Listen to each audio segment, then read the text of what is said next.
doloroso. ¿Ok? No tiene ningún sentido ver a un niño amarrado o a un adulto amarrado. ¿Ok? Busquen que, porque ese niño a quien le hacemos un procedimiento que le duele, va a ser un adulto que seguramente va a tener temor a algunas cosas. Entonces busquemos que el procedimiento sea lo menos doloroso. ¿Ok? Y eso tiene que ver con toda esa parte de la respuesta emocional al dolor. Toda esa parte de... Mi hijo mayor solía tener amigdalitis con frecuencia, con mucha frecuencia. Y mocos, o sea, tenía una rinitis todo el tiempo. Yo decía que los mocos eran parte de su anatomía, porque el hombre tenía los mocos todo el tiempo.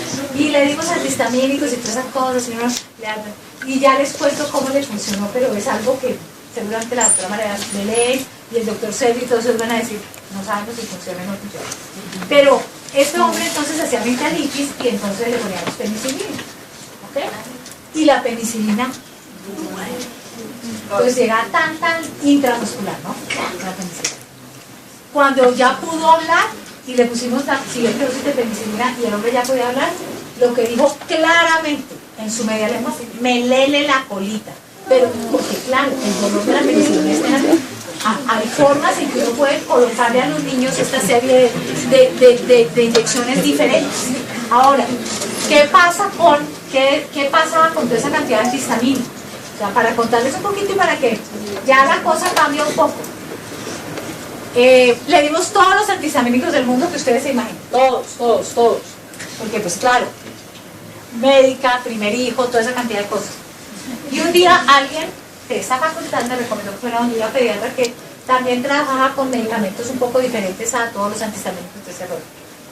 Llegué a consulta y entré con mi pediatra tradicional, casi que yo desvestía al niño en la sala de consulta, en la sala de espera, porque la consulta era como de 15 minutos, entonces eso, yo le iba quitando el saco y todo eso para que aprovechara al máximo la consulta. Llegué donde esta señora y entonces yo empecé, a ver Mateo, no toques.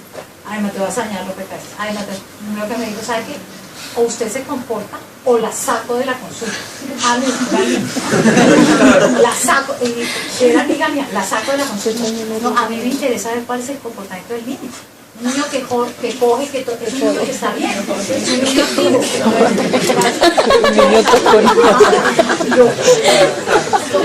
Entonces, y después,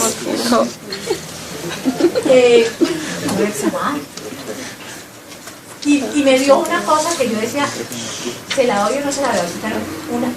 Tenía que darle 30 gotas 3 veces al día de una cosa que era como, una cosa que genera alergia, una mano. Yo para la próxima vez me acuerdo cómo se llamaba. Sabía horroroso. A los 8 días el chino estuvo perfecto, los mocos se le quitaban, nunca volvió con los mocos. O sea, quiero decirles que esas cosas... Entonces, hay cosas que tienen que ver con algo que nosotros no conocemos claramente, ¿ok? Pero hay una serie de... O sea, y funcionaba, según me decía, ya muy similar a las vacunas, porque son una serie de sustancias que generaban que la persona reaccionara ante una respuesta, como las respuestas que tienen los pacientes cuando se les dan microdosis del mismo alergeno y empieza a reaccionar. Pero bueno, ok. Entonces, ¿qué pasa en la médula espinal? Que es lo más importante. Miren que aquí tenemos la parte presináptica, tenemos la hendidura sináptica y la parte postsináptica, ¿ok? Y nosotros tenemos glutamato y aspartato en la parte presináptica, que va a llegar a los receptores NMDA, libera esta molécula de glutamato y hace que ingrese calcio y en esa forma asciende el estímulo doloroso. Nosotros vamos a tener todo este proceso unido a, esta es la parte excitatoria. La parte inhibitoria viene del Rafael Magno, etc. Y va a activar esta neurona que es una neurona inhibitoria. Por lo tanto, en la parte del cuerno, del asta posterior de la médula espinal, tenemos todo esto que funciona como parte excitatoria, pero tenemos esta parte inhibitoria. Si nosotros estimulamos esta parte inhibitoria, vamos a bloquear este estímulo ascendente de dolor. Y esta parte inhibitoria es la que vamos a terminar haciendo con endorfinas, o sea, con los opioides y las serotoninas, estimulando la parte inhibitoria. Cuando nosotros tenemos activaciones continuas, esa neurona inhibitoria hace apoptosis y por eso todo nos duele. Son una gran cantidad de estudios que han hecho en ratitas donde hacen estímulos continuos y hacen que las neuronas inhibitorias lo ven después cuando hacen la disección, hayan hecho apoptosis y por lo tanto esas ratitas se tocan contra la jaula, cualquier cosa, todo les duele, absolutamente todo les duele, porque nosotros tenemos esta neurona inhibitoria que está bloqueando sobre receptores opioides, receptores mu, y hace que el dolor no sea, que la respuesta dolorosa no sea tan alta. Si nosotros no tenemos esta neurona inhibitoria, si esta neurona inhibitoria hace apoptosis, vamos a tener un potencial de acción muchísimo más fuerte y vamos a tener muchísimo más dolor. ¿Ok? Entonces tenemos una vía ascendente excitatoria y una vía descendente inhibitoria que va a llegar a esa neurona, lo que llaman la interneurona inhibitoria. Y miren lo que pasa cuando tenemos, si ven este anterior, esto era lo que ocurre normalmente. Normalmente tenemos el estímulo, tenemos un potencial de acción, viene el estímulo, genera que se transmita el dolor, hay una neurona inhibitoria que disminuye un poco ese dolor y asciende hacia el tálamo. ¿Listo? Lo que ocurre entre lo que viene acá y lo que logra bloquear la neurona inhibitoria es lo que termina ascendiendo hacia el tálamo. Cuando tenemos un dolor crónico y se bloquea esa neurona inhibitoria, es lo que vamos a ver ahora. Entonces, esa neurona inhibitoria, como ven ustedes, hace apoptosis porque tenemos estímulos continuos. Entonces, hace como cuando tenemos estímulos continuos, esta neurona va a terminar haciendo apoptosis y yo no voy a poder bloquear el estímulo que viene por este lado. O sea, voy a tener un potencial de acción muchísimo mayor y un dolor muchísimo mayor si ha hecho apoptosis de esta neurona inhibitoria. Por eso tenemos que buscar que el dolor no se convierta en un dolor crónico, porque este dolor crónico está generando potenciales de acción con mucha frecuencia que pueden llegar a generar apoptosis de la neurona inhibitoria. Cuando hacemos apoptosis de la neurona inhibitoria no tenemos nada que regule. Y al no tener nada que module o regule, cualquier estímulo que venga pasa derechito, nadie lo disminuye. ¿Ok? Entonces, eso es lo que tenemos ahí. Tenemos continuamente, vamos a tener prostaglandinas liberadas continuamente porque aquí vamos a tener un proceso inflamatorio muy grande y óxido nítrico liberado continuamente. Y vamos a tener algo que vamos a ver específicamente el dolor neuropático, y es que este axón que no tenía una rama adicional empieza a generar ramas adicionales, por lo tanto empieza a generar más potenciales de acción. Si ustedes ven en la anterior, no teníamos ninguna rama adicional. Cuando vemos en esto, en dolor crónico, empezamos a tener que se empiezan a generar una mayor cantidad de posibilidades de generar ramas adicionales que van a activar muchísimos más receptores y van a hacer que los potenciales de acción sean mayores. Entonces se convierte, y por eso dicen que el dolor puede ser una enfermedad por sí solo, porque empieza a generar unos cambios a nivel específicamente a nivel del asta posterior, inhibiendo y generando apoptosis de la neurona inhibitoria y generando una gran cantidad de otras nuevas ramificaciones que van a estimular muchísimo más todo esto. Ustedes van a ver en sus artículos, y por eso les envío esto para que cuando lean el artículo van a ver cómo empiezan a hablar de segundos mensajeros que van a tener que ver con proteínquinasas, con AMP cíclico, con GMP cíclico, etc. Y es todo esto lo que va a ocurrir en dolor crónico y lo que ellos hablan de sensibilización primaria y sensibilización secundaria, o sensibilización primaria y sensibilización central y sensibilización periférica. Esto es lo que llaman sensibilización central. Cuando ustedes lean en su artículo sensibilización central, están hablando de esto. Están hablando de la liberación de toda esta cantidad de sustancias, de esa apoptosis, del óxido nítrico incrementado, de los segundos mensajeros, de la gran cantidad de ramificaciones, de tener prostaglandina 1 y prostaglandina 2 y generar una gran cantidad de activación de potenciales de acción. ¿Listo? Entonces tenemos sensibilización periférica, sensibilización central, y todo esto incrementa el dolor. No tenemos sensibilización periférica y sensibilización central en dolor agudo, lo tenemos en dolor crónico. ¿Ok? Por eso el dolor crónico se nos convierte en una enfermedad. Hay sitios donde hablan del dolor crónico como una enfermedad.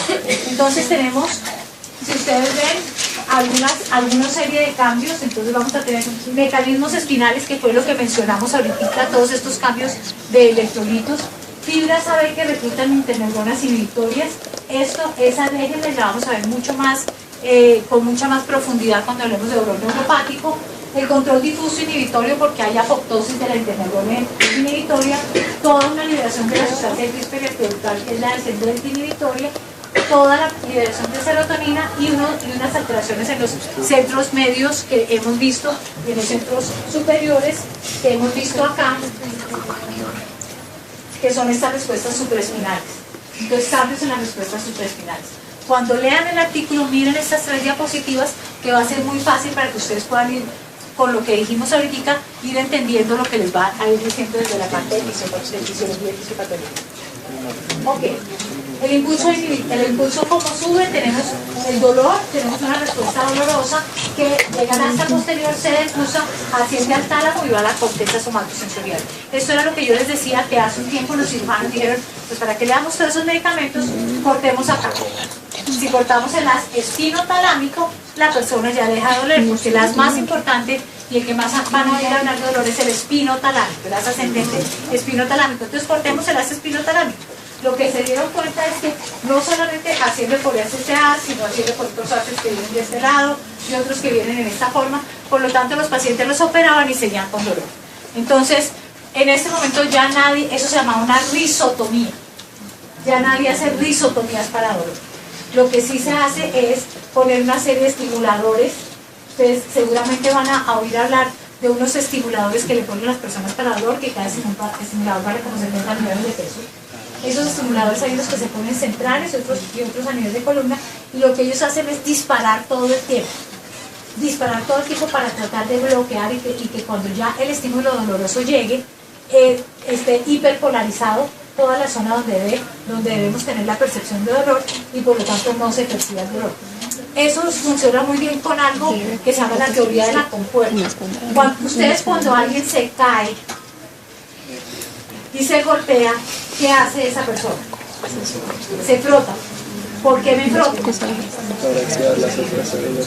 Cuando yo me froto, mire, hay una cuestión, o sea, la parte de la frotada que la hacemos de forma automática tiene un componente fisiológico y muy claro. Los estímulos, tanto los estímulos nociceptivos, o sea, dolor, como los estímulos propioceptivos, que se generan todos en esta zona, viajan por las fibras, las unas por fibras A delta, las otras por fibras A beta, pero viajan a la asta posterior. La propiocepción viaja por fibras A beta, la nocicepción, la dolor, viaja por fibras A delta, pero todas llegan a la asta posterior. Si yo siento dolor, o sea, he estimulado la nocicepción, pero empiezo a estimular la propiocepción, cuando lleguen a la asta posterior, voy a tener los dos estímulos al mismo tiempo, y eso permite que el estímulo doloroso sea menor, porque es posible que yo esté polarizada, y por eso entonces yo me froto, ¿ok? Que es como una respuesta que uno hace, se frota y se frota y se frota y se frota y se frota. ¿Por qué el frío es analgésico?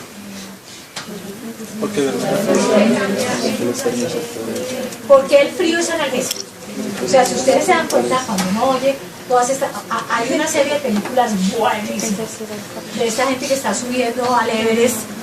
Hay una película del papá y 2 hijos que es cierto que son los escaladores y van subiendo, y bueno, hay una serie, entonces se las va a conseguir una vez que la buscan en Netflix o donde quieran.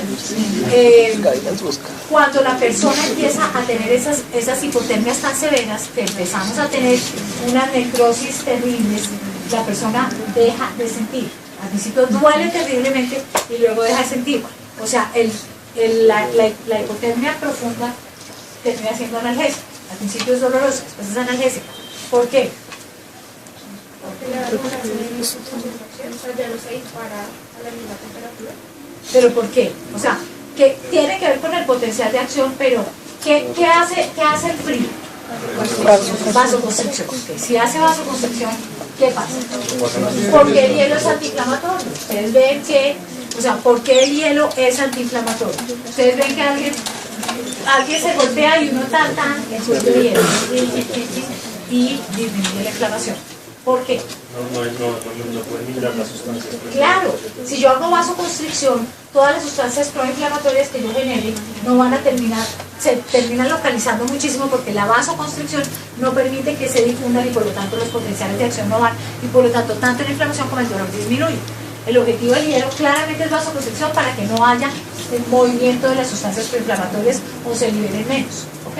Entonces por eso le ponemos frío a alguien cuando tiene un golpe, para disminuir la inflamación, porque hace vasoconstricción, ¿ok?